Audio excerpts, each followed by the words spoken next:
Hey everyone, I'm jumping in midweek to give you an update on our hat project that we started during our Sunday Stitches video. If you are unfamiliar with the project that we're working on, I'll give you a brief update, but if you want to check out the full video, I'll have it linked below. Every Sunday we get together, we chat, we hang out, and I will show you a project that I'm working on. This past Sunday, I stitched this Hello Snow onto this very, very ribbed knit hat, and I wanted to see, now that it's fully dry, the contrast is low and some of the work is getting kind of lost in the heavy ridges. I used a stick and stitch pattern, which this is a floral. It's not the lettering design that I did on Sunday, but a stick and stitch pattern that I washed away. So kind of similar here. And then I used that to stitch out the Hello Snow and some tiny snowflakes, but you can see the contrast on this project is much lower than, say, on this one here with the florals. And so that's okay. I mean, I think sometimes when you're working on these projects, I don't think I would even call this a mistake. We're not done yet. I need to beef up the contrast. So now that we've washed away all of our stick and stitch material, I'm going to run through some easy techniques and some easy ways that we can take this project and really take to the next level, make sure that it's the way that we want it. So I'm going to run you through how I would work through that process. So to jump in, I'm going to give you table view here, and I'm going to show you the materials that I'm working with and sort of how I would work through what we have going on with this particular project. So the first thing we're going to look at is, you can see on this floral print, the bright pink is much higher contrast. And even this creamy color, because it's in such a dense leaf form, it's really popping against this hat. So this particular hat doesn't seem to have an issue yet. When I wash away the sticker, there was a chance that we might have to make a little bit more pops, maybe some of these gray details. But for right now, it's looking okay. Whereas you can see on the one that we worked on Sunday, you can see the Hello Snow, but it's not as obvious as this one is. Now, there are a few reasons why this might have happened. First of all, it's a very, very light, like pinky mauvey color. And we used a white and we used a metallic that was almost the same color as the background. And I like tone-on-tone prints, but the truth is sometimes the contrast just isn't high enough. Now, one of the other issues that we're running into is these ridges are really, really deep. So some of the lettering is getting caught and it's a little bit deeper in those deep shadows.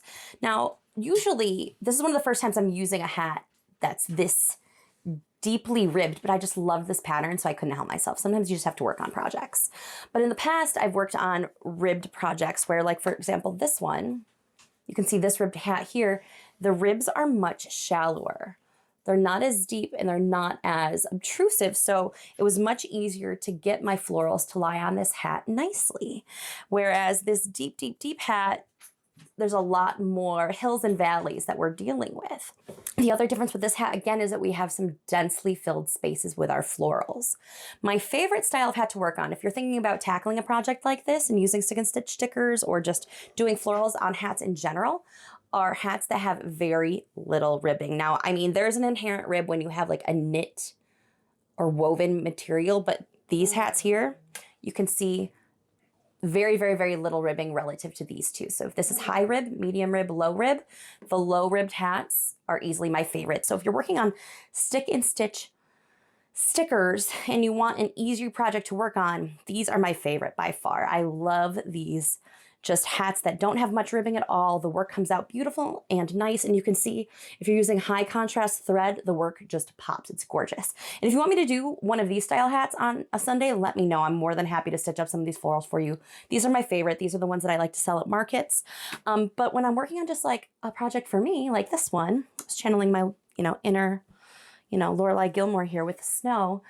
Sometimes we like to just play and figure things out. And when we're exploring with our artwork, sometimes it means we have to make adjustments on the fly to figure out how things are working. And that is totally okay. So when I am working, the first thing I tend to do when I know that I'm gonna have to make adjustments or I'm playing with something new, I'm experimenting, is I grab more materials than are necessary. And when I say grab, I don't mean from the store. I mean, I go to and y'all, I know you have this. I go to my, space where I'm keeping my yarns, my threads, and I pull out a whole bunch of options that may, even if they might work, I'm going to pull them out to kind of play with them. So here I have different pearl cottons. I have different, like little satiny type threads that are a little bit thinner. I've pulled out larger yarns. And my initial thought on this project was we're gonna couch this down with a bigger yarn. But the truth is that this script font is so tight, like this E, I think it's gonna get lost. It's gonna be the font is too small, even for a thin yarn couched down.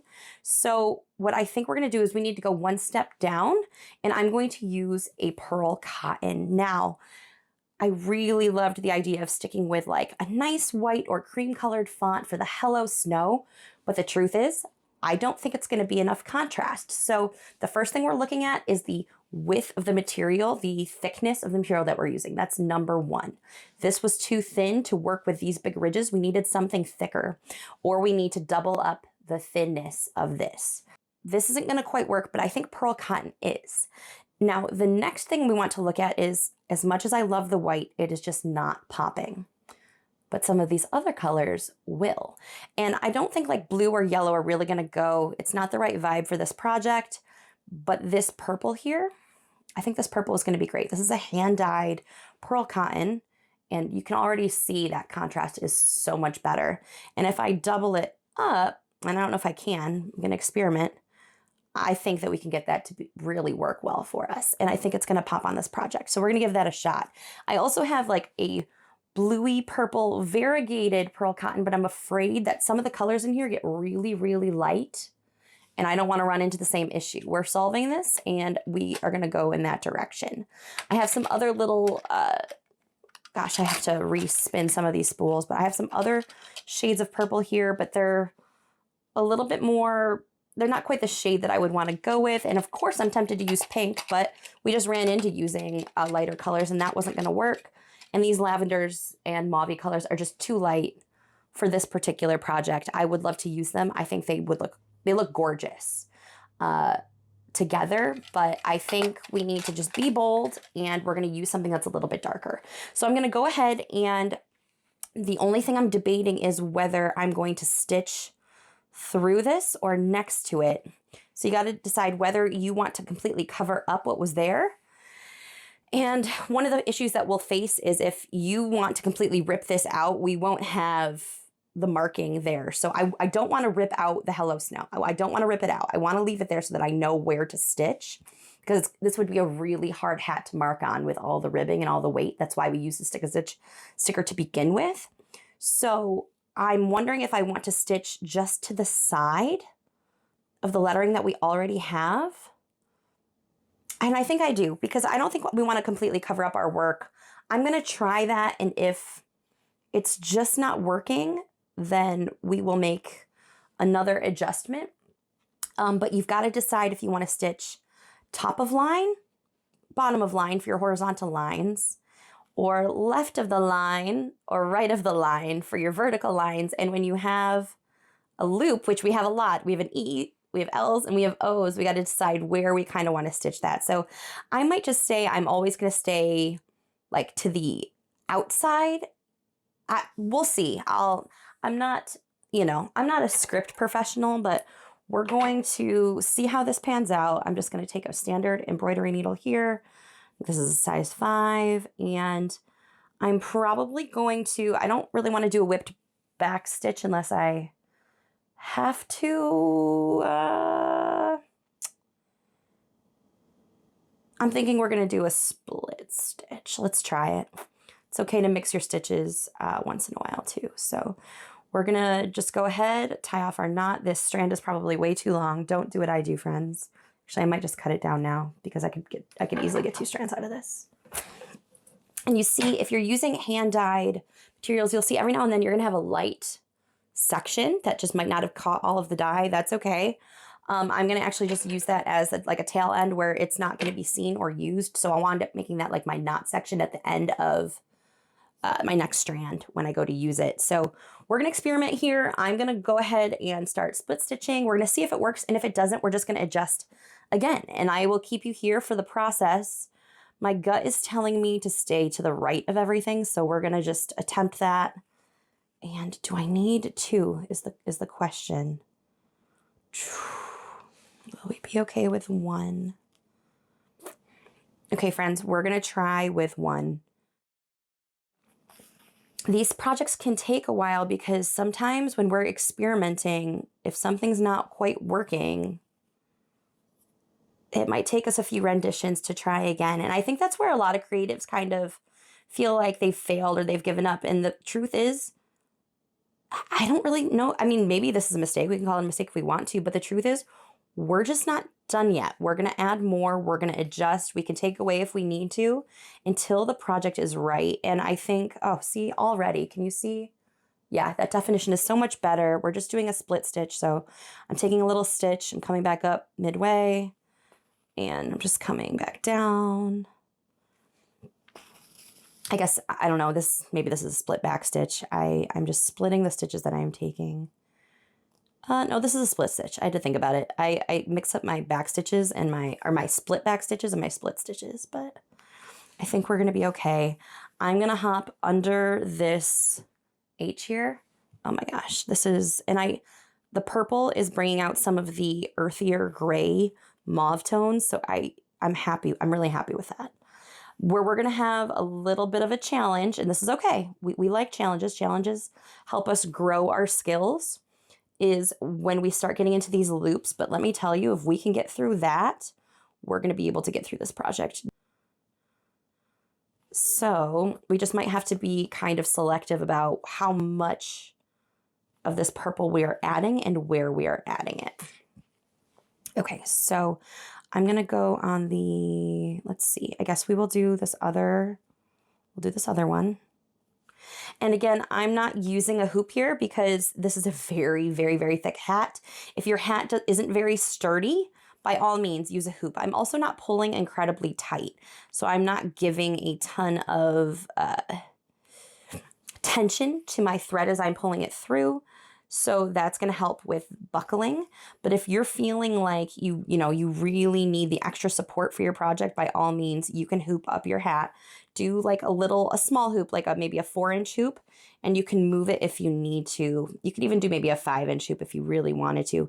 It doesn't need to be, it can be like a partial hoop where the hoop's kind of coming over the edge. So let me grab, here, I've got a nearby hoop. You don't have to have the whole hat in the hoop. You can just hoop up half of it, and that will work for you. I tend to find that it gets in my way and I get impatient, so I'm just not going to put a ton of tension on the thread as I am stitching it. So that is my goal. What I am going to do is I'm going to keep stitching along with you for at least one of these loops so you can see how I made that adjustment. And then I might speed this up so that you're not here with me for another hour in the middle of your week. As much as I love hanging out with y'all, I don't want to take up your whole week. I want these follow-up videos to be nice and simple and easy. You can see already, though, we can see where this is. So let's do our crossover for the H, and then we will tackle some of those loops. And I'm going to have this split stitch probably going right over the top. I had to pull a little heavy there because we've got some bulk on the thread underneath, but that's okay. We're just going to power through. And this is a project that, like, I wouldn't do this if I were selling this hat, but this is my own hat. I'm going to be hopefully using this hat. So when we're working on our own projects, we can experiment a little bit more to see if there's a technique that we like to use for some of our other projects. And I think, okay, ooh, yep, we like. And this is not going to be perfect lettering for all of my lettering fans in the crowd. You know, I'm not going to have like perfect shadowing here. My goal more than perfect shadowing, there's a little string here, is to just make sure that there's enough contrast for my letters. So I'm just going to keep my mental rules to be, I'm always going to try to stay kind of to the right and kind of underneath my letters. That might mean with some of these loops that we have to get a little bit creative, but I think skipping around might be a little bit more distracting, you know, to hit like the underside of a loop than around the overside. That might be more distracting than anything. Okay, H is done and it's already popping a lot more. Okay, we like this. So I'm gonna go ahead, I would like to knot this off because I'm not kind of far away from that E and I don't want the extra tension on my thread. So I think that E is actually going to be one of the harder letters.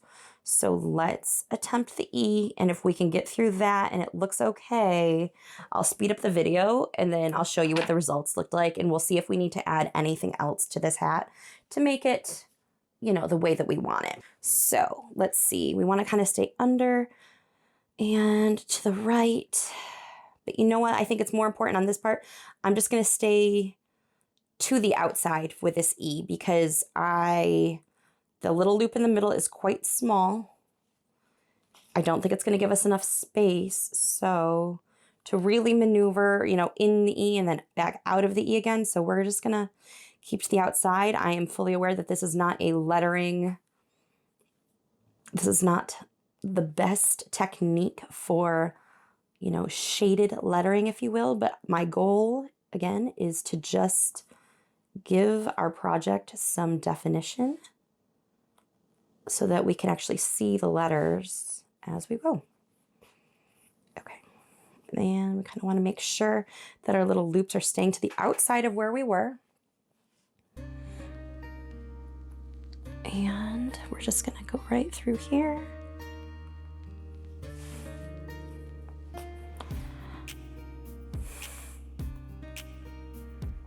Let's see if we like this.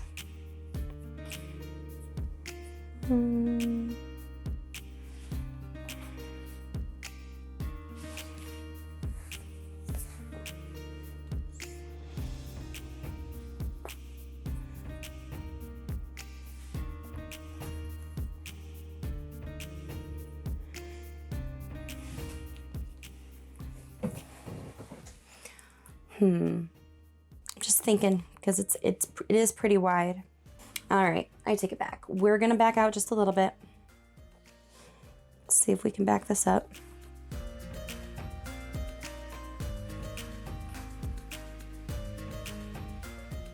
Okay, this is what we're gonna do. So I'm gonna leave this stitch here. This is gonna be okay. I just need to pull my thread back through, okay? we need to have a little bit of definition in the center of that E. It's gonna bug me.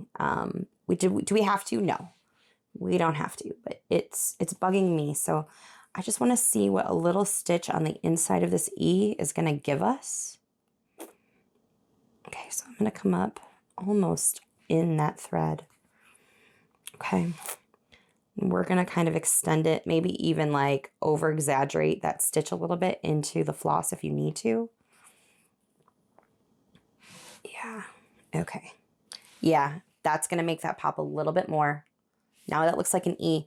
And then I'm going to pick it right back up along the bottom side here. And we're going to finish wrapping the back side underneath here. I might come back up and finish the top of that E later, but for right now, we're gonna just focus on the bottom of this stroke. Okay. I think going over the top just was almost too much. And here we're going to just keep stitching right along the base. We go. Okay. For the L. Okay. This is what we're going to do. We're going to go right. I'm going to go on the right side of the L and then on the right side of the inside of the other stroke. So I might run out of, I want to call it floss, but it's pearl cotton. Here we'll see how we do.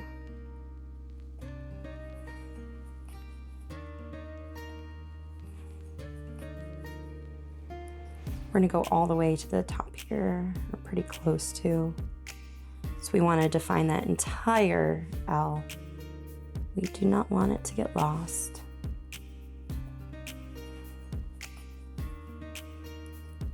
Okay. Like it. And then I'm gonna come again, you can almost over exaggerate on the inside here. And I am going to take the right-hand side inner curve of this wall. And I think that will come back down and hopefully that'll look good for us.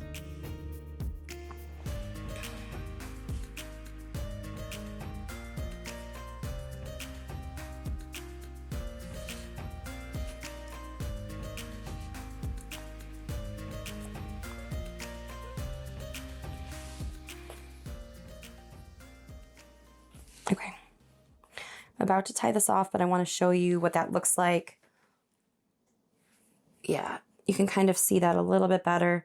It's getting lost a little bit in there because there is a ridge right there, but already you can really see it's popping a lot more than it was. So I'm going to go ahead and I'm going to speed right through this, and then I'm going to show you the results. Okay, so I have stitched the additional purple all around, and that is so much better. There's a couple spaces where I might kind of like tuck it in a little bit tighter, like this H is separating a little bit. Due to the nature of like this thick material, sometimes it was kind of wedging out. So if you're finding that that's happening to you, if you're stitching along with me or working on a similar project, all I'm going to kind of do is just come up where I really want it to be. Let's see. And then I'm just going to take these stitches and just kind of pull them in with my needle, tuck, and just give it a nice little like pinch in. Yeah, that's much smoother. So you can kind of do that around the edges, but you can see already the shadowing is so much better. It's pretty dramatic on camera, but it's just the right amount in real life, but maybe that's as good. The key here was more contrast. So if you're finding that your lettering, your florals, your work is just not quite showing up, I'm going to recommend adding more contrast. And you can do that with thicker or different weight thread yarn, pearl cotton material. You can do that with color. So in this case, we used a darker color and we added basically a drop shadow. Is it a perfect drop shadow? No, but it's a drop shadow. Now these extra little snowflakes, I don't mind that they're still white. Theoretically, I could add a little bit more. I might be able to come through with, you know, one of these lighter yarns and, you know, give them a little bit of a boost, but I'm kind of happy with the way it's turning out, and I don't want to do too much. I'm okay with a subtle look there. And I think the lettering was just the most important part of the project to really pop. So from there, I think we're gonna let it be. So let's see what this looks like on, because when we wear a sweater, it stretches a little bit. So I think that that's gonna make a big difference too. And yeah, I think that that looks really cute. You know, I could have put my hair down to make myself look cuter, but you know what? We're here, we're showing up real. So these little extra details, there's a little sparkle, a little glimmer, but the Hello Snow is much more visible. It's much easier to read. And the ridges do come out a bit when you wear it, which makes it a little bit easier to see the subtle snowflakes, but I'm kind of happy with the way this turned out. And again, we can always pick up a project later and add more. So a week from now, you know, sometimes it's good to just sleep on a project. A week from now, if I want those snowflakes to be a little bit brighter, a little bit shinier, maybe we want to add a metallic or one of these yarn textures, we can go ahead and do that. But for right now, this is how the project turned out. I think it came out pretty great. So if you have any questions, drop them in the comments below and be sure to follow along. I'll be seeing you again on Sunday for another Stitches project. I'm probably going to be doing something a little bit different this Sunday. I'm still plotting it out, but I'm looking forward to sharing it with you. So I'll see you on Sunday for another chat.